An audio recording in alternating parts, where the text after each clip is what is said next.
Kepada tuan dan puan, para anggota DPR yang terhormat, apa kabar hari ini? Sepertinya tak sebaik biasanya.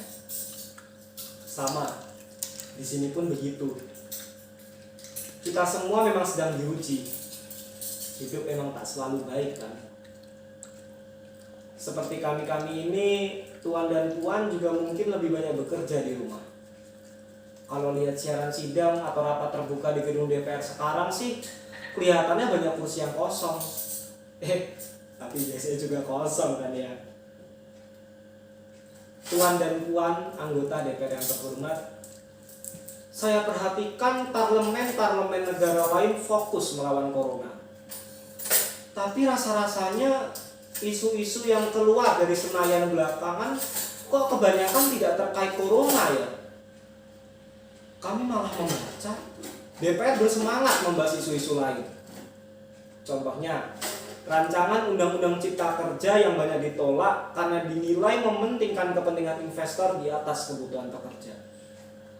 Presiden Jokowi pekan lalu sempat menyatakan pemerintah dan DPR menunda pembahasan salah satu klaster rancangan undang-undang itu, klaster ketenagakerjaan. Ini untuk memberi kesempatan mendalami substansi dan mendapat masukan dari banyak pihak. Berpegang pada alasan itu, maka sudah seharusnya klaster lain dalam RUU Cipta Kerja pun perlu ditinjau ulang. Karena yang lain juga bukan tanpa masalah, terutama dari perspektif lingkungan dan keadilan gender. Tidak cukup hanya menunda pembahasan satu klaster saja. Ada juga RUU lain yang masih nekat mau dibahas. Ada RUU KUHP yang tahun lalu diserbu unjuk rasa. Lalu RUU pemasyarakatan. Ada koruptor yang sudah ngebet pengen bebas kah? Apa kabar Pak Yasona? Terus terang saja, membahas undang-undang yang menyangkut hajat hidup orang banyak di masa seperti sekarang ini terlalu mengundang curiga.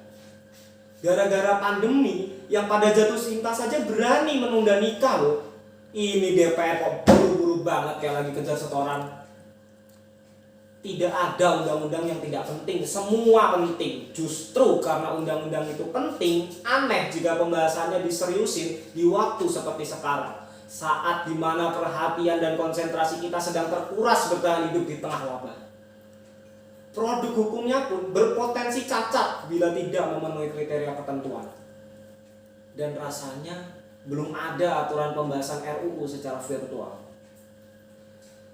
Jika ngotot menuntaskan Omnibus Law atau RUU KUHP atau RUU pemasyarakatan, jangan salahkan jika ada yang menilai DPR tidak menjadikan perang melawan corona sebagai prioritas.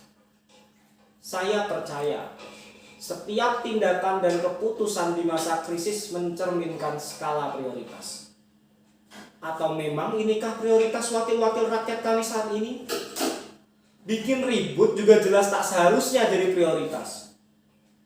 Satgas COVID-19 DPR kemarin dikabarkan mengimpor jamu ilegal dari Tiongkok secara besar-besaran untuk pasien positif virus corona. Satgas kemudian membantah itu, katanya ini diproduksi di Jakarta dan merupakan sumbangan wakil Ketua DPR RI, Sufmi Dasko, yang akan dibagikan gratis ke berbagai rumah sakit.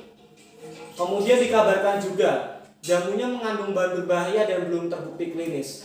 Satgas lagi-lagi membantah, katanya sedang proses mendapatkan izin edar di Badan Pengawasan Obat dan Makanan. Sedang itu berarti belum kan ya? Tuan dan puan yang terhormat, niat baik pun perlu proses yang baik. Proses yang semrawut hanya akan disusul polemik.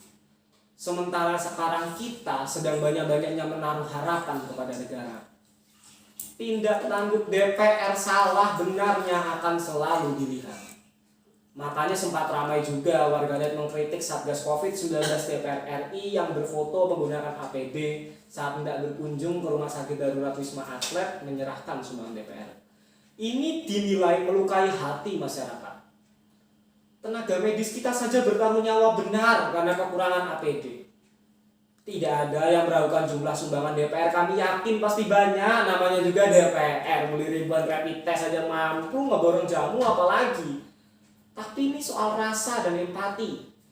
kecuali ya kalau yang dipakai anggota DPR itu APD yang lain, alat pelindung dewan. Salam hormat dari kami yang kalian wakili.